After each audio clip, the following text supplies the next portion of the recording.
ഗും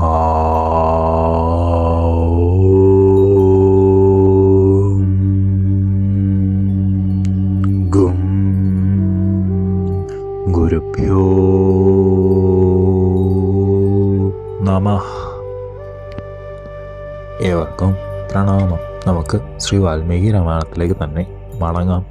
മഹാത്മാവായ രാക്ഷസാധിപൻ പുത്രനിധന വർത്തമാനം കേട്ട് അത്യധികം ദുഃഖിച്ചുവെങ്കിലും അത് മനസ്സിലൊതുക്കി ക്രോധം ആളിത്തുടങ്ങി.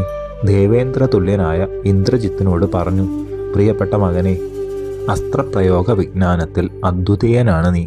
ആയുധം ധരിക്കുന്നവരിൽ ശ്രേഷ്ഠനും ദേവാസുരന്മാർക്ക് ഒരുപോലെ ദുഃഖമേകുവാൻ കെൽപ്പുള്ളവനും ഇന്ദ്രനെ കൂടി പോരിൽ വിജയിച്ചവനും ബ്രഹ്മാവിനെ ആരാധിച്ച് ബ്രഹ്മാസ്ത്രം സമ്പാദിച്ചവനുമാണ്.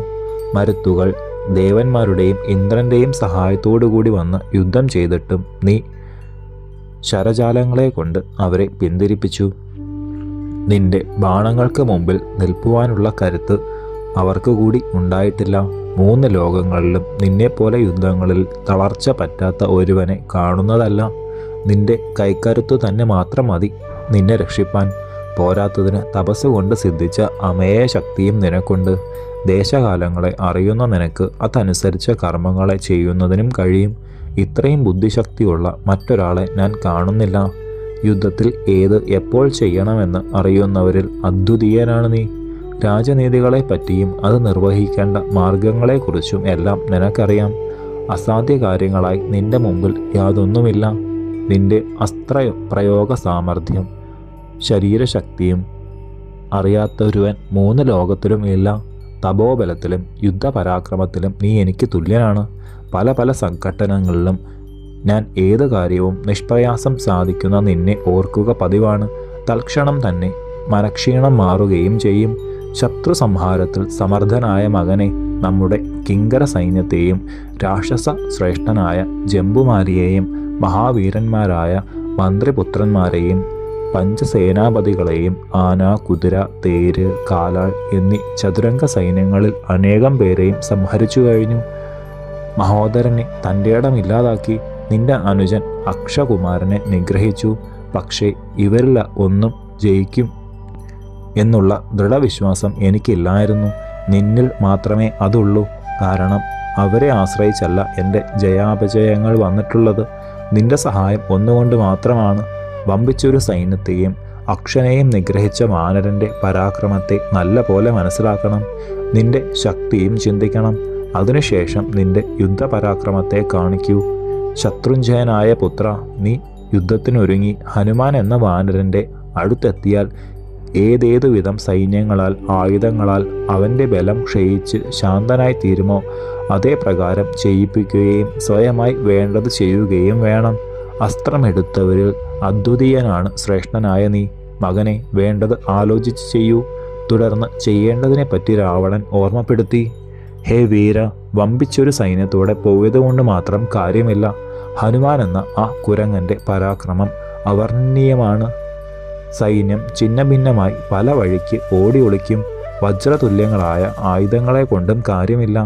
വായുസുതനായ അവൻ്റെ ബലം എത്രയാണെന്ന് കണക്കാക്കാൻ സാധിക്കാത്ത മട്ടിലാണ് തോന്നുന്നത്. ഏതൊരു ആയുധ വിശേഷത്താലും അവനെ നിഗ്രഹിക്കുവാൻ കഴിയുന്നതല്ല. അഗ്നി തുല്യനാണ് അവൻ. അഗ്നിയിൽ എന്തുകൊണ്ടുപോയി ഇട്ടാലും ദഹിക്കുമല്ലോ. അതുപോലെ അവൻ്റെ നേരിട്ടയക്കുന്ന ഏതൊരു ശസ്ത്രവും അസ്ത്രവും അവൻ നശിപ്പിക്കും. എന്നല്ലാതെ അവനെ നശിപ്പിക്കാൻ ആ ആയുധങ്ങൾക്ക് സാധ്യമല്ലെന്ന് പ്രത്യേകിച്ചും ഓർമ്മിക്കണം. ഹനുമാന്റെ യോഗ്യതയ്ക്ക് അനുരൂപമായ കർമ്മം എന്താണെന്ന് അഗാധമായി ചിന്തിച്ച് വേണ്ടത് ചെയ്യണം. ദിവ്യാസ്ത്രങ്ങളുടെ ശക്തിയെ ഓർക്കണം. ശത്രു നിന്നെ നിഗ്രഹിക്കാത്ത വിധം സ്വരക്ഷ ചെയ്ത് വേണ്ടുന്ന കർമ്മം ആരംഭിക്കുക. ബുദ്ധിമാന്മാരിൽ വെച്ച് അതിബുദ്ധിമാനായ മകനെ, ഏറ്റവും അധികം അപായം നിറഞ്ഞ ഈ കാര്യത്തിന് ഓമനപുത്രനെ അയക്കുന്നത് ഉചിതമല്ലെന്ന് പറയുന്നവരുണ്ടാകും. എന്നാൽ രാജധർമ്മത്തിനും ക്ഷത്രിയനും സമുചിതമാണിതെന്ന് നിനക്കും എനിക്കും അറിയാം. ശത്രുഞ്ജയനായ മകനെ, ധർമ്മനീത്യാദി ശാസ്ത്രങ്ങളിലുള്ള വിജ്ഞാനം യുദ്ധസമർത്ഥനായ ഒരു ശത്രുവിന് എത്രമാത്രമുണ്ടെന്നുകൂടി ക്ഷത്രിയൻ അറിയണം. ശസ്ത്രങ്ങളിലും ശാസ്ത്രങ്ങളിലും അപാര വിജ്ഞാനം ശത്രുവിനുണ്ട്. എന്നാൽ യുദ്ധത്തിൽ ഏർപ്പെട്ടാൽ ഞാൻ വിജയിക്കുകയില്ലെന്ന് വിചാരിച്ച് ഭയപ്പെടുകയും അരുത്. ജനകൻ്റെ ഹിതോപദേശങ്ങൾ കേട്ട ഇന്ദ്രജിത്ത് ദേവേന്ദ്രതുല്യ പ്രഭാവത്തോടെ യുദ്ധത്തിന് പോകാൻ തീരുമാനിച്ച് പിതാവും ചക്രവർത്തിയുമായ അസുരേശ്വരനെ വേഗത്തിൽ പ്രദക്ഷിണം വെച്ച് നമസ്കരിച്ചു. സുഹൃത്തുക്കളും സഭാവാസികളും മേഘനാഥനെ അഭിനന്ദിച്ചു. അഹങ്കാരവും അത്യുത്സാഹവും പ്രദർശിപ്പിച്ചുകൊണ്ട് യുദ്ധസ്ഥലത്തേക്ക് അദ്ദേഹം പുറപ്പെട്ടു.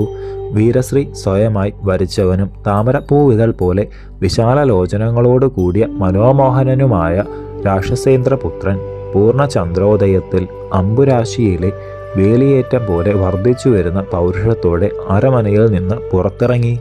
ഗരുഡ തുല്യവേഗവും ധവള നിറവും കഠിനദംഷ്ട്രങ്ങളുമുള്ള 4 സിംഹങ്ങളെയാണ് തേരിൽ പൂട്ടിയിരിക്കുന്നത്. ശത്രുക്കൾക്ക് അജയ്യനായ ഇന്ദ്രജിത്ത് അതിൽ കയറി.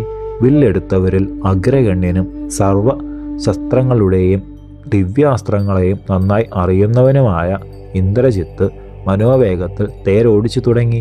ആ ശബ്ദവും ചെറുനാണുലിയും കേട്ട ഹനുമാൻ അത്യധികം സന്തോഷിച്ചു.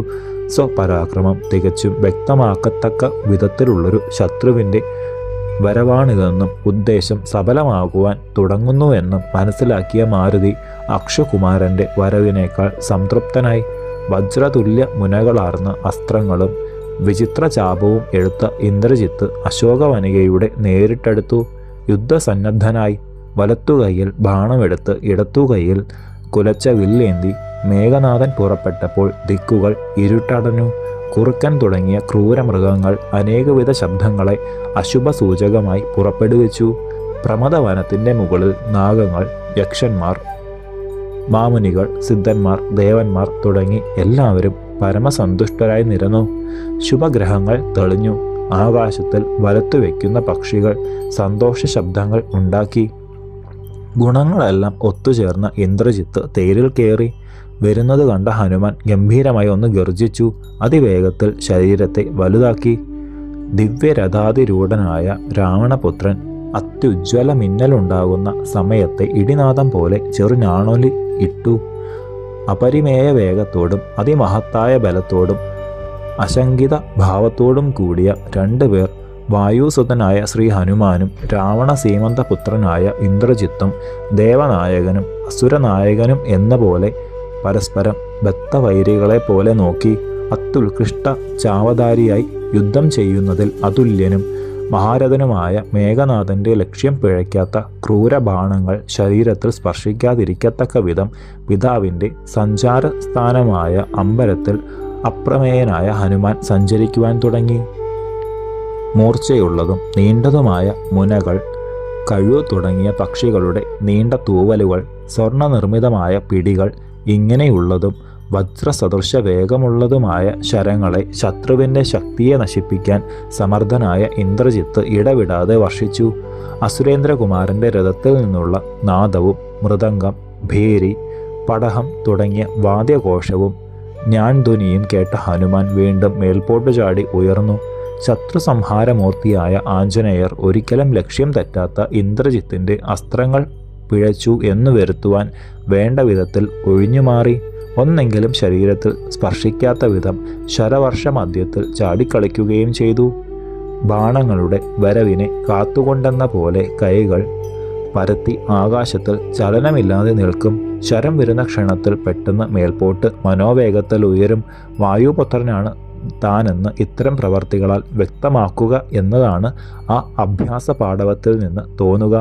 യുദ്ധത്തിൽ ഒരുപോലെ ശക്തരും സമർത്ഥരുമായ അവർ 2 പേരും സർവഭൂതങ്ങളുടെയും മനസ്സിനെ ആകർഷിക്കത്തക്ക വിധം ഉത്തമമായ യുദ്ധം ചെയ്തു. ശേഷം ചരിതം നമുക്ക് അടുത്ത ഭാഗത്തിലൂടെ കാണാം. ഗുരുപാദങ്ങളിൽ സാഷ്ടാംഗ പ്രണാമത്തോടെ നമസ്കാരം.